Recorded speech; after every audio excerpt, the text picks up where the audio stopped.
Okay, okay. There's a lot to talk about here. So today was qualifying for the 500,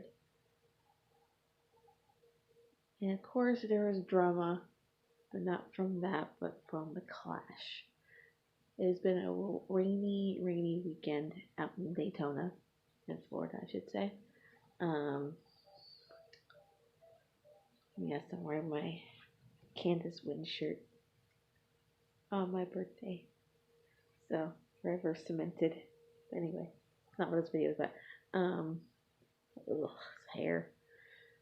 I just got off a long day of work, so forgive me.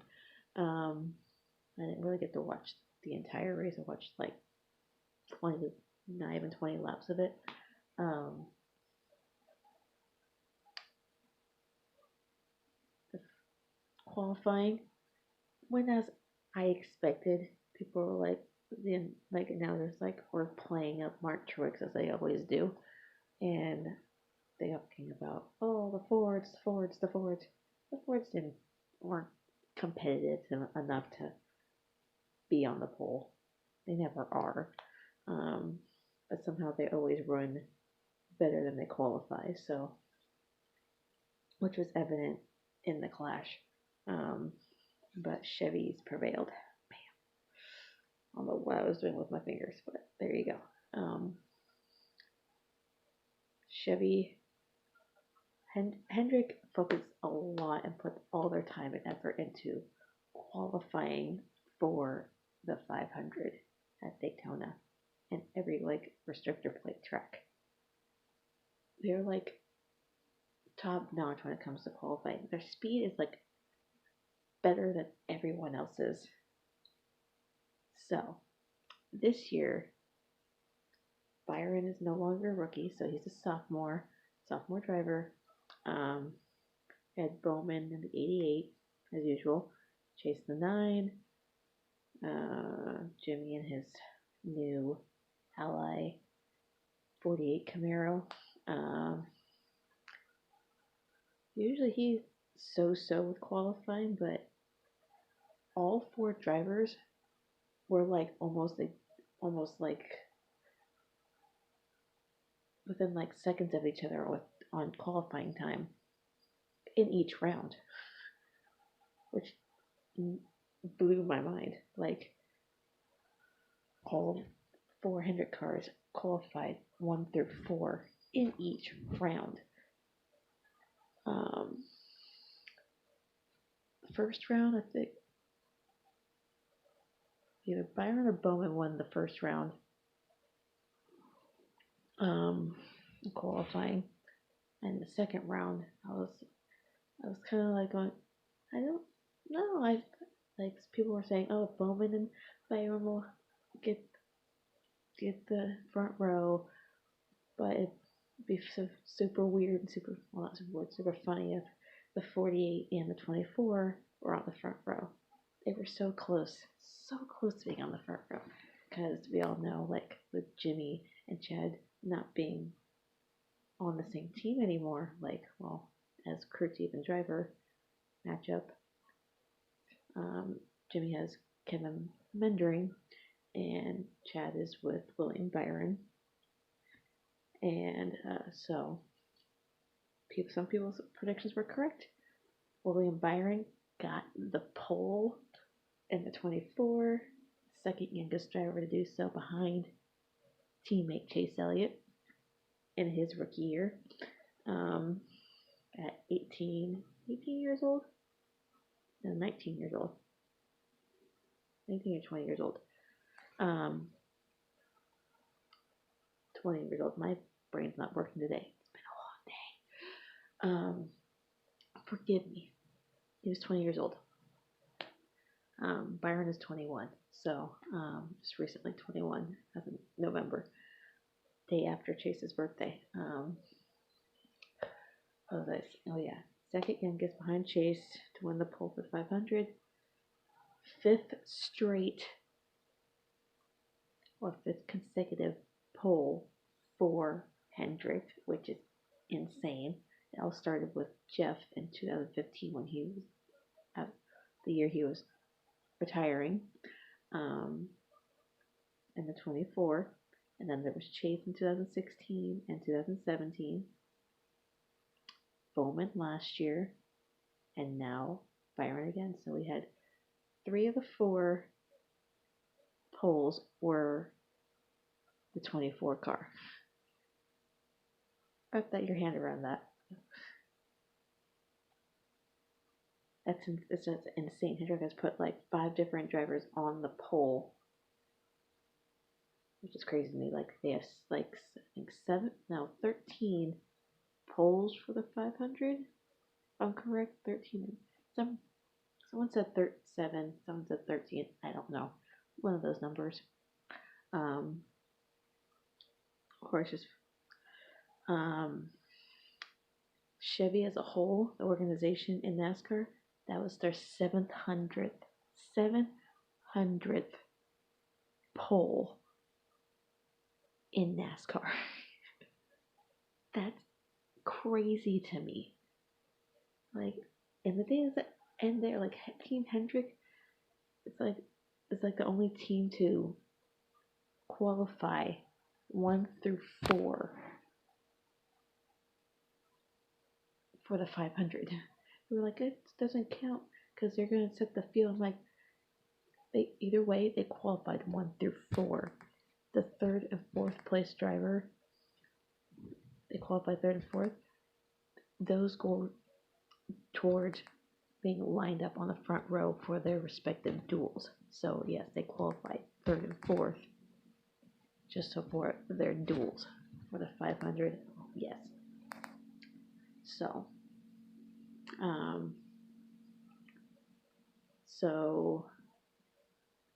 Bowman and Chase will be in one duel. They'll start on the front row for the duel number 2, because it goes by like even and odds. The first duel will be with Jimmy and like Byron and Jimmy because they're 1 and 3. And I love what Chase said in his interview. Like they asked, said he's like, you're the 4th qualified driver out of 400 drivers. What does that mean? And blah blah blah. It's like, yeah, we want to be the best, and like out there, like in the field and qualify well and be the fastest and best that we what we can do. It's like, bro, I was like, damn. That's why I love my driver. I love this whole team. And I took a team photo. It was amazing. They did that 1, 2, 3, 4, whatever, and point at the 700 flag. That's awesome. So we move on to the duels, the clash. Now points race. Nothing's really on the line. It's some money and some bragging rights. Of course, the Fords were like the favorite because it's Daytona and it's a restricted plate race track. Whatever. It's a 75-lap race, but we didn't get to the full 75. I only got to see 9 laps of that race because I had to go to work right then and there, like at 1:30. The rain kept coming in and out, like red flag, boom, boom, boom, boom. Like I'm not too concerned of where my driver finishes in these like non-points races. Like they win, they lose, they lose. I don't care. But the biggest drama is Jimmy made a move for the lead because all the drivers knew rain was coming because this race was not going to go to the full 75 laps. So he was getting aggressive. He wanted to get that win. He was like right there. So he goes down to the bottom and goes for the pass. Trying to side draft a little bit with Paul Menard, but Paul Menard was trying to block too. So as that was happening, Paul Menard came down and came around and went up like a spun, causing this whole wreck. And Jimmy went on, being blamed. People are just trying to bitch and moan, make excuses that he went below the double yellow line. But the thing is, it's only okay. You can't. The rule is you can't go down below the double yellow line and advance your position. That's a no-no. But if you're forced down without any control, then it's a non-issue. Jimmy, people were like making a whole fuss out of it, saying he wrecked the field on purpose, and Menard was like, he does this quite often, like wreck the entire field. I'm like, he doesn't hardly wreck that often, especially at Daytona. It's either someone else wrecking him or it's just a freak accident. This people just want to bitch and moan because it's Jimmy Johnson and he won because it was rain shortened. When I saw that he won, I was like, holy crap, he won! First time in the new sponsor on the car, he wins. It's like it was just a confidence booster. He went all 2018 without winning, and he goes and wins the first race. The kickoff speed weeks, which is awesome for his confidence and with his new crew chief. It was amazing. People I don't understand going for a win and racing for a win at Daytona. No matter what race it is, whether it's the Clash, the duels, whatever, you want to win at Daytona. Whether it's points paying or not. Winning at Daytona is huge. Chase has won there in Xfinity and in the duels back to back. Gotten the pole back to back. So it's a huge deal. Jimmy won because he knew the rain was coming, went for the lead, and it was just a combination of side drafting and Menard getting loose and coming down, blocking, whatever. I'm not saying it's all Menard's fault. It was just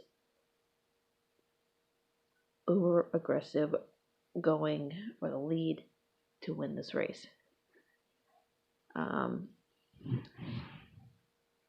My theory is people want to make Jimmy out to be the bad guy all the time and just want to make excuses anytime he wins or does anything remotely positive and thinks that he caused a crash. It's like World War III. People only hate on the best drivers.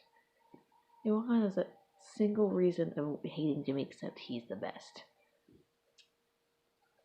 And they put him on this pedestal, and all they ever want to do is find reasons to hate him. Like if a wreck is involved around Jimmy, they're gonna blame him automatically. If he's involved or not, they're gonna blame him. He did not initiate this wreck. I'm sorry, but yes, he said I was overly aggressive, but I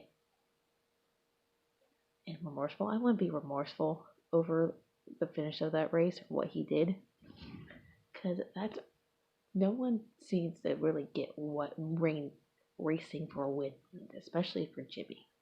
He's a 7-time champion, and he has nothing to prove to anybody.